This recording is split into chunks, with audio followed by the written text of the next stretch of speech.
বিসমিল্লাহির রহমানির রহিম। হে চাদরে আচ্ছাদিত ব্যক্তি, রাতের কিছু অংশ ছাড়া দাঁড়িয়ে থাকো। অর্ধেক রাত অথবা তার থেকে কিছু কম, অথবা তার থেকে কিছু বেশি। আর কুরআন স্পষ্ট ধীরভাবে পাঠ করো। নিশ্চয় আমি তোমার ওপর নাজিল করতে যাচ্ছি এক গুরুতর বাণী। নিশ্চয় রাতের সময় দাঁড়ানো অন্তরের জন্য ধিত্রিদ, এবং বাক্যের জন্য অধিক সঠিক। নিশ্চয় দিনের বেলায় তোমার অনেক ব্যস্ততা রয়েছে, আর তোমার রবের নাম স্মরণ করো এবং সম্পূর্ণভাবে তার দিকেই নিবিষ্ট হও।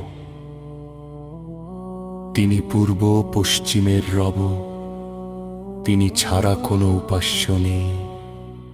অতএব তাকেই অভিভাবক হিসেবে গ্রহণ করো। তারা যা বলে তা ধৈর্যের সাথে সহ্য করো এবং তাদের থেকে সুন্দরভাবে দূরে সরে যাও। আর আমাকে ছেড়ে দাও সেসব অস্বীকারীদের ব্যাপারে যারা ভোগ বিলাসে মত্ত। তাদেরকে অল্প সময় অবকাশ দাও।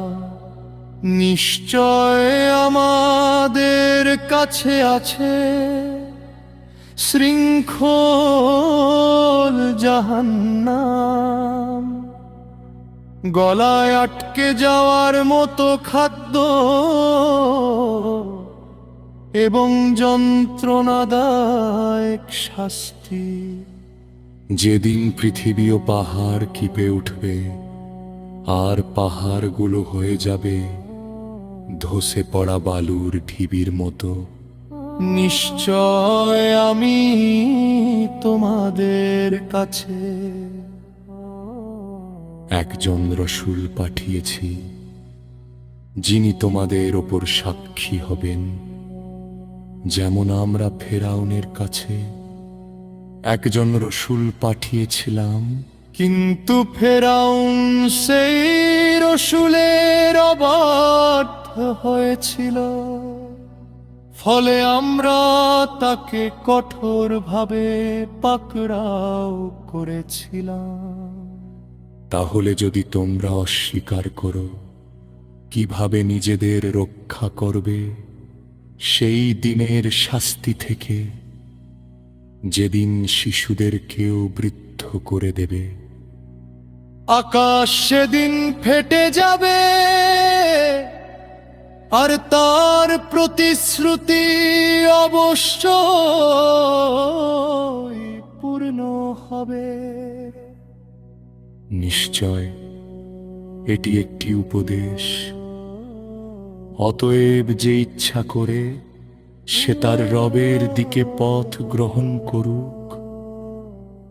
নিশ্চয় তোমার রব জানেন তুমি রাতের প্রায় 2/3 অর্ধেক বা 1/3 সময়ে দাঁড়িয়ে থাকো। আর তোমার সাথে যারা আছে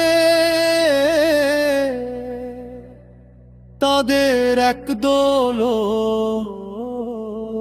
তাই করে। আর আল্লাহই রাত ও দিনের পরিমাণ নির্ধারণ করেন। তিনি জানেন তোমরা তা পুরোপুরি হিসাব রাখতে পারবে না, তাই তিনি তোমাদের প্রতি অনুগ্রহ করেছেন। অতএব কুরআন থেকে যতটা সহজ হয় ততটাই পাঠ করো, আর সালাত কায়েম করো, যাকাত প্রদান করো, এবং আল্লাহকে উত্তম ঋণ দাও।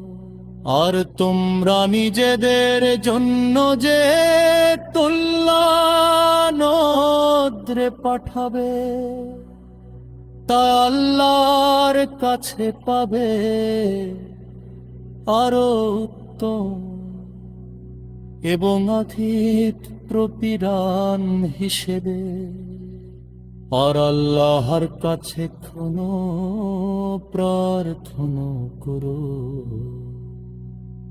নিশ্চয় আল্লাহ ক্ষমশীল, পরম দয়ালু।